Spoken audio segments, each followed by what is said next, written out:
नमस्कार साथियों, स्वागत है आप सभी का आपके अपने इस यूट्यूब चैनल पर। साथियों, कैसे आप सब? आशा है कि आप सब अच्छे होंगे।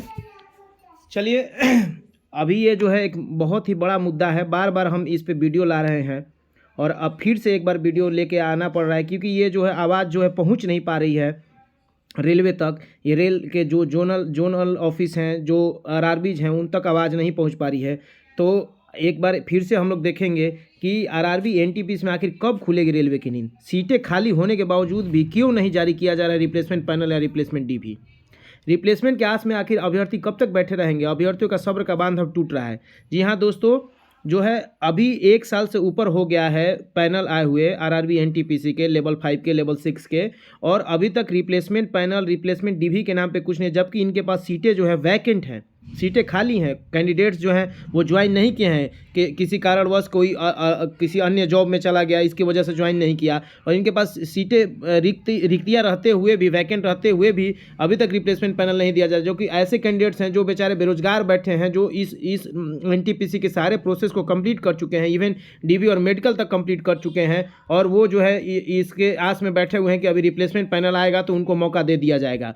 लेकिन रेलवे जो है नींद से जग ही नहीं रही है। ये जो जोन है वो आखिर कब तक रिप्लेसमेंट पैनल को आरआरबी से डिमांड करेंगे, ये समझ नहीं आ रहा है। तो अभी देख सकते हैं, अगर वैकेंसी की बात की जाए तो मैं अभी आपको दिखाना चाहूँगा एक आरआरबी रांची के अंतर्गत जो धनबाद डिवीज़न आता है, वहाँ का भी एक अभी एकदम ताज़ा जो है एक आरटीआई का रिप्लाई है, जो उसको भी मैं यहाँ पे दिखाना चाहूँगा। देख सकते हैं यहाँ पे आरटीआई लगाया गया था, ठीक है, 20 फरवरी 2024 के डेट में यहाँ से रिप्लाई आया है सूचना अधिकार अधिनियम 2005 का। यहाँ पे देखिए, यहाँ पे आप देख सकते हैं सूचना अधिकार अधिनियम 2005 के अंतर्गत आपका आवेदन दिनांक इतना के संदर्भ पंजीकरण के माध्यम से इस कार्यालय में प्राप्त हुआ। इस संबंध में पत्र संख्या ई रिक्रूट आरटीआई SM 98028/24 दिनांक 13 फरवरी 2024 के बाद मध्यवर्ग क्रम में सूचना उपलब्ध कराई गई है, जिसकी छाया प्रति इस पत्र के साथ संलग्न कर आपको सूचना भेजी जा रही है।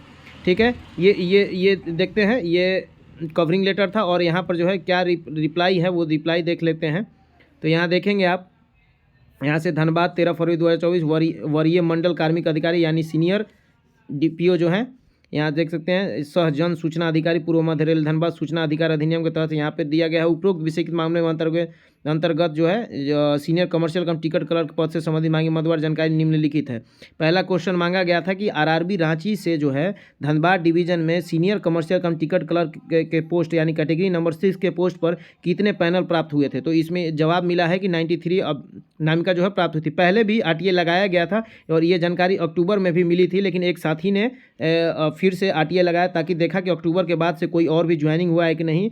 तो लगभग सेम कंडीशन अभी भी है, कोई नए कैंडिडेट ज्वाइन नहीं किए हैं, यानी कि जितनी वैकेंसी उस टाइम थी लगभग अभी भी वो उतनी वैकेंसीज हैं, सीटें खाली हैं। तो आगे देखेंगे यहाँ पे क्या क्या और डिटेल्स दिया गया है। यहाँ देख सकते हैं आरआरबी रांची से चयनित सीनियर कमर्शियल, इसमें क्वेश्चन पूछा गया था सेकंड में कि जो जितने भी पैनल प्राप्त हुए आरआरबी रांची से धनबाद डिवीजन में, तो उसमें से कितने कैंडिडेट्स ने जो है ज्वाइन कर लिया है, उसका जो है कैटेगरी वाइज यानी कि कम्युनिटी वाइज जो है आपको डेटा मांगा गया था। तो इन्होंने बताया है कि अनरिजर्व से 37, OBC से 25, SC से 14, ST से 7 और EWS से 10 कैंडिडेट जो हैं वो यहाँ पे ज्वाइन किए हैं।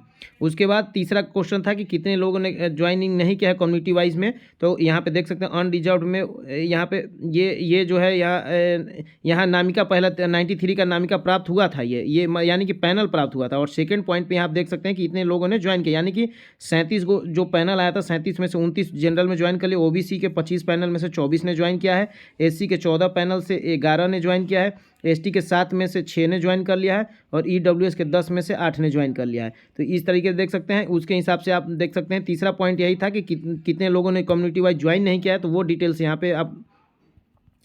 पे आपको मिल जाएगा। यहाँ देख सकते हैं, यहाँ पे अनरिजर्व की 8 सीटें वैकेंट हैं, यानी ज्वाइन नहीं किया कैंडिडेट्स ने। OBC में 1, SC में 3, ST में 1 और EWS में 2 कैंडिडेट्स ने ज्वाइन नहीं किया, यानी कुल 15 कैंडिडेट जो है 93 में से 78 की ज्वाइनिंग हुई है, ठीक है, और 15 कैंडिडेट्स जो हैं वो ज्वाइन नहीं किए हैं, ठीक है। और चौथा क्वेश्चन ये पूछा गया था कि ये जो रिक्त पदें हैं जो ज्वाइन नहीं किए, सीटें जो खाली हैं, उसको भरने का क्या प्रक्रिया है, और अगर ये रिप्लेसमेंट पैनल के थ्रू भरा जाना है तो रिप्लेसमेंट पैनल कब तक मांगा जा सकता है आरआरबी रांची से। तो इन्होंने ये इस क्वेश्चन का जवाब दिया है कि ये चीज़ें मंडल से संबंधित नहीं है।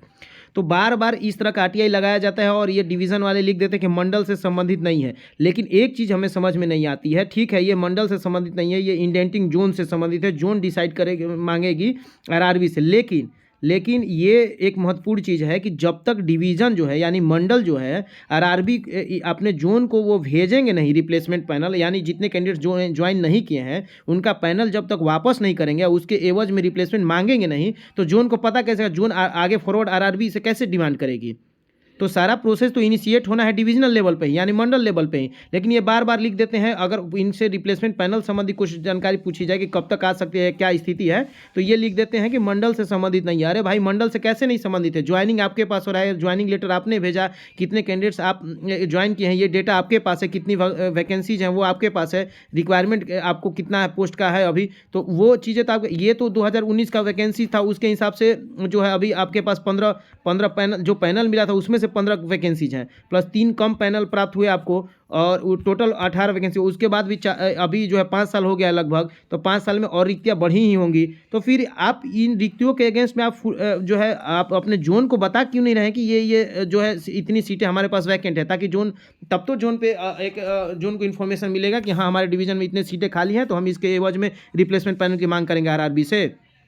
तो हर जोन में जहाँ भी ये आरटीआई लगाया जाता है उनसे अगर रिप्लेसमेंट संबंधी कोई जानकारी पूछी जाती है तो बस यही लिख देते हैं कि ये जो है इंडेंटिंग जोन से संबंधित है, ये हमारे से मंडल से संबंधित नहीं है। तो ये इस रिप्लाई से जो है संतुष्टि नहीं है। और यहाँ पे देख सकते हैं इसमें एक तीसरा पेज भी लगाया गया था, जैसे कि हमें पता चला है यहाँ पे वो एक रिक्रूटमेंट सेल का, ये जो आपने पिछला लेटर देखा है ये देख सकते हैं, इसमें जो है संख्या इसका देखते हैं रिक्रूटमेंट सेल से आया है।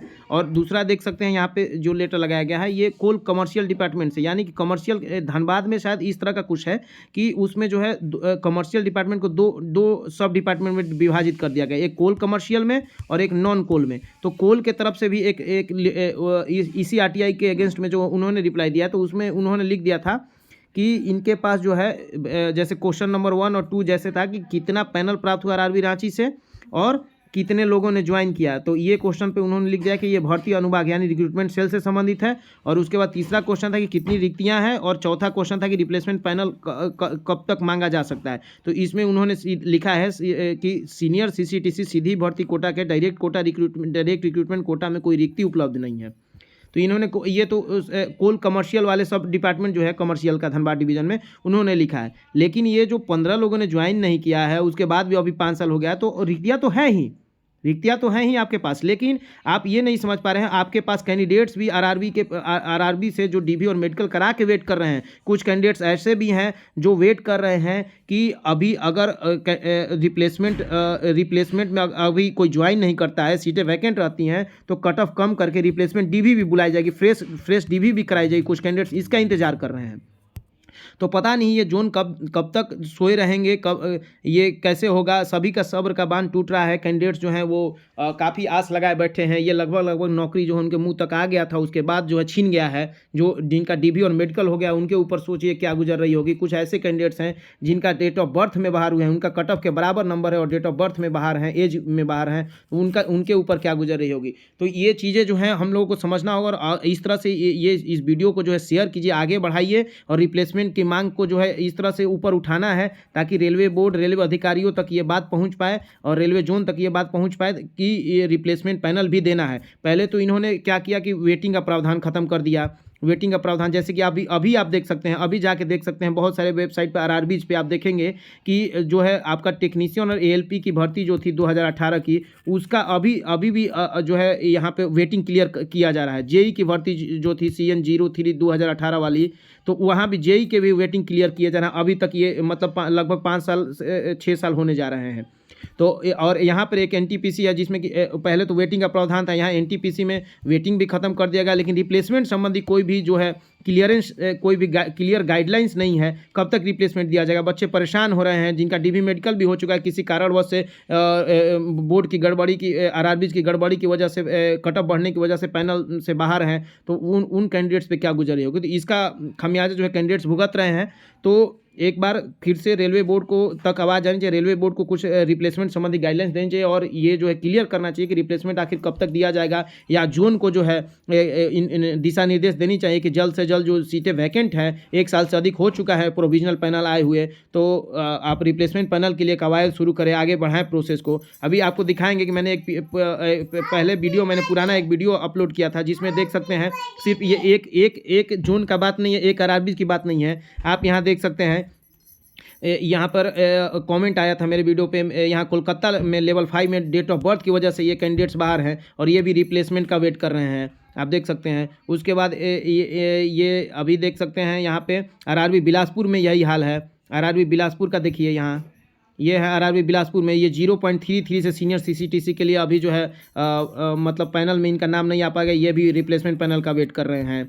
उसके बाद आप देख सकते हैं यहाँ पर आरआरबी भोपाल में भी ऐसा ही हुआ है, लेवल 5 में सीनियर टाइपिस्ट की पोस्ट पे 0.3 से बाहर हैं ईवार से, और डीवी मेडिकल कंप्लीट हो चुका है, इनका रिप्लेसमेंट पैनल के लिए इंतजार में है। तो देख सकते हैं इस तरह के कितने सारे कैंडिडेट्स हैं। यहाँ भी देख सकते हैं, आप देख सकते हैं मेरा ये वीडियो, पुराना जो वीडियो अपलोड किया गया था, आप अभी तक नहीं देखें उस वीडियो को जाकर देख सकते हैं, आपको मिल जाएगा मेरे चैनल पर। इसमें भी ये आरआरबी अजमेर के कैंडिडेट्स हैं, इनका मेडिकल और डीवी हो चुका है और 8 महीने से ऊपर हो गए हैं। इनका प्रोविजनल पैनल, जो प्रोविजनल पैनल आया हुआ और इनको जो है पैनल में शामिल नहीं, ये भी रिप्लेसमेंट का वेट कर रहे हैं। तो इस तरीके से बहुत सारे कैंडिडेट्स हैं जो रिप्लेसमेंट पैनल का वेट कर रहे हैं। बहुत सारे ऐसे कैंडिडेट्स हैं जिनका डीवी मेडिकल नहीं हुआ है, लेकिन वो सोच रहे हैं कि जो सीटें खाली होंगी उस पर कट ऑफ घटा के रिप्लेसमेंट डीवी बुलाया जाएगा, तो रिप्लेसमेंट डीवी का भी वेट कर रहे हैं। तो कब तक आखिर रिप्लेसमेंट दिया जाएगा, इसका कुछ क्लियर गाइडलाइंस नहीं है। रेलवे बोर्ड, रेलवे मिनिस्ट्री कुछ इसमें हस्तक्षेप नहीं कर रहे हैं। बच्चे परेशान हो रहे हैं, उनका सब्र का बांध टूट रहा है। नई नई वैकेंसीज अनाउंस कर दी गई हैं, वो वैकेंसीज कब तक फिल होंगी नहीं होंगी, फिर से नया कोई तैयारी करे, ये सारा प्रोसेस कंप्लीट हो चुका है। सिर्फ इनको जो है आखिरी जो रिक्त पदे हैं उन पर जो है इनको लेना है, पैनल देना है, जारी करना है। तो ये सब कुछ जो है पहले तो इनिशिएट होना है डिवीज़न से ही। डिवीज़न बताएंगे कि मेरे पास जो है इतने कैंडिडेट ज्वाइन नहीं किए हैं, मेरे पास इतनी रिक्तियां हैं, वो अपने जोन को बताएंगे और जोन जो है उसके हिसाब से अपने आरआरबी से रिप्लेसमेंट की डिमांड करेगी जो संबंधित आरआरबीज हैं। तो तब जाके जो है रिप्लेसमेंट पैनल इशू हो सकता है। आरआरबी में कॉल किया जाता है तो आरआरबी वाले बोलते हैं कि रिप्लेसमेंट पैनल हम थोड़ी बना देंगे, हमसे मांगा जाएगा, इंडेंटिंग जोन अगर डिमांड करेगी तो हम रिप्लेसमेंट पैनल देंगे। और जोन जो है इंतजार में है डिवीज़न का, और डिवीज़न साहब कह देता है कि रिप्लेसमेंट जो है मंडल से संबंधित, डिवीज़न से संबंधित नहीं। अरे डिवीज़न से ही संबंधित है, आपके यहाँ ज्वाइनिंग हो रही है, आपके तरफ से, आपके यहाँ से ज्वाइनिंग लेटर जा रही है, तो संबंधित तो आप ही से है। आप बताएंगे कि आपके यहाँ कितने पोस्ट खाली हैं, आप अपने जोन को बताएंगे। जैसे कि आपका रांची डिवीज़न हो गया, आपका धनबाद डिवीज़न हो गया, चक्रधरपुर डिवीज़न हो गया, ये जो है ये चक्रधरपुर डिवीज़न और रांची जो है साउथ ईस्टर्न रेलवे को बताएंगे, Dhanbad division east central railway को बताएंगे कि हमारे पास इतनी वैकेंसी, इतने कैंडिडेट ज्वाइन नहीं किए हैं। तब जाके ईस्ट सेंट्रल रेलवे जो है आरआरबी रांची से मांग करेगी या south eastern railway RRB Ranchi से मांग करेगी। ठीक इसी प्रकार से दूसरे भी जो जोन है वो अपने आरआरबी से, जैसे आरआरबी भोपाल है, बिलासपुर है, अजमेर है, आपने देखा है जैसे कैंडिडेट्स का यहाँ पे कमेंट है कि वो भी रिप्लेसमेंट का इंतजार कर रहे हैं। तो इस तरह से हमें रिप्लेसमेंट का डिमांड जो है ऊपर तक ले जाना है। रिप्लेसमेंट जल्द से जल्द, जब तक कि आ नहीं जाता है, हम लोग को जो है लड़ाई जो है जारी रखनी है, यानी हमारा संघर्ष जारी रहना चाहिए। हमें डिमांड करना है, ठीक है, हम शांतिपूर्ण तरीके से, हमें डिमांड होना चाहिए, हमारा आवाज़ पहुंचना चाहिए, क्योंकि हम जो है सारा प्रोसेस कंप्लीट करके कैंडिडेट जो है इंतजार कर रहे हैं और रिप्लेसमेंट का, और एक रेल के सेवा में आने के लिए एकदम तत्पर हैं। तो दोस्तों इसी तरह से और भी वीडियोस आते रहेगा चैनल पे अभी नए हैं तो आप सब्सक्राइब कर लीजिए और वीडियो को अधिक से अधिक शेयर करें, ताकि और भी आप जैसे ज़रूरतमंद कैंडिडेट्स तक ये वीडियो पहुंच पाए, और आगे के लिए जो है ये हम लोग का ये संघर्ष जारी रहना चाहिए। और इस वीडियो पर लाइक कर दें और शेयर करें अधिक से अधिक। Thank you.